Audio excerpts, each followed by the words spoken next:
Good morning students வந்து பார்த்தீங்கன்னா எல்லாருக்கும் ஒரு ஸ்பெஷலான ஒரு குட் மார்னிங் இப்போ ஓகேங்களா. ஸோ வந்து பார்த்தீங்கன்னா மெட்ராஸ் யூனிவர்சிட்டி ஸ்டூடெண்ட்ஸுக்கு ஒரு இம்பார்ட்டன்ட் அப்டேட்டு. அது என்னன்னு வந்து பார்த்தீங்கன்னா, இப்போ ரீசெண்டாக கிளியர் பண்ண ஏப்ரல் 2025 செமஸ்டர் கிளியர் பண்ண ஸ்டூடெண்ட்ஸ்க்கு ப்ரொவிஷனல் சர்டிஃபிகேட் வந்து பார்த்தீங்கன்னா மெட்ராஸ் யூனிவர்சிட்டி சைட்லேருந்து அப்டேட் பண்ணியிருந்தாங்க. அதாவது வந்து பார்த்தீங்கன்னா இன்ஸ்டன்ட் எக்ஸாமும் சரி, போத்து அதுக்கு முன்னாடி கிளியர் பண்ணவங்களா இருந்தாலும் சரி, உங்களுக்கான ப்ரொவிஷனல் சர்டிஃபிகேட் அப்டேட் பண்ணியிருந்தாங்க வெப்சைட்ஸில். இப்போ வந்து பார்த்தீங்கன்னா ப்ரொவிஷனல் சர்டிஃபிகேட் டவுன்லோட் பண்ணுற வெப்சைட் வந்து பார்த்தீங்கன்னா கொஞ்சம் எரராக இருக்குது ஓகேங்களா. ஸோ இது வந்து பார்த்தீங்கன்னா மேபி யூனிவர்சிட்டி சைடில் இஷ்யூவாக கூட இருக்கலாம். ஸோ முடிஞ்ச வரைக்கும் வந்து பார்த்தீங்கன்னா கொஞ்சம் வெயிட் பண்ணுங்கள். ஒரு 1 or 2 days கழிச்சு நீங்கள் ட்ரை பண்ணுங்கள் ஓகேங்களா. இல்லைனா வேறு வெப்சைட்டில் கூட வந்து பார்த்தீங்கன்னா யூனிவர்சிட்டி ப்ரொவிஷனல் சர்டிஃபிகேட்டை அப்டேட் பண்ணி கொடுக்கலாம் ஓகேங்களா.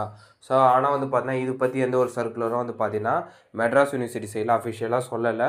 ஜஸ்ட் ஒரு மேக்ஸிமம் ஒரு 1 or 2 days வெயிட் பண்ணுங்கள். நான் செக் பண்ணும்போது கொஞ்சம் எரர் காட்டுது தான் ஓகேங்களா. மேபி அது யூனிவர்சிட்டி சைடில் இருக்க வெப்சைட் இஷ்யூவாக இருக்கலாம்.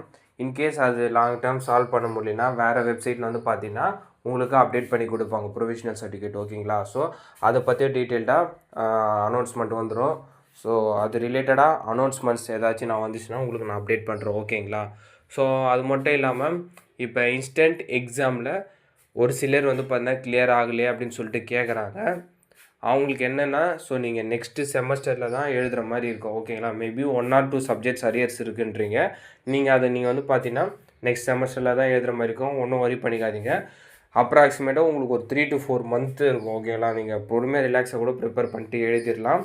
ஸோ இன்ஸ்டன்ட் எக்ஸாம் கிளியர் பண்ணவங்க நீங்கள் ஆஸ் யூஷுவல் வந்து பார்த்தீங்கன்னா ரெகுலர் கேண்டிடேட்ஸ் கிளியர் பண்ணாங்களே, ஸோ அவங்க கூட சேர்ந்து நீங்கள் வந்து பார்த்தீங்கன்னா உங்களுக்கான சர்டிஃபிகேட்ஸ்லாம் இஷ்யூ பண்ணிடுவாங்க மெட்ராஸ் யூனிவர்சிட்டி ஓகேங்களா.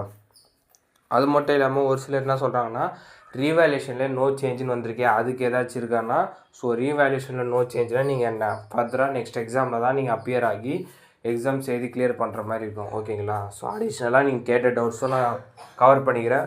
முடிஞ்ச வரைக்கும் இந்த வீடியோவை மறக்காமல் உங்கள் ஃப்ரெண்ட்ஸு ஸ்டூடெண்ட்ஸ்க்கு ஷேர் பண்ணிடுங்கப்பா ஓகேங்களா.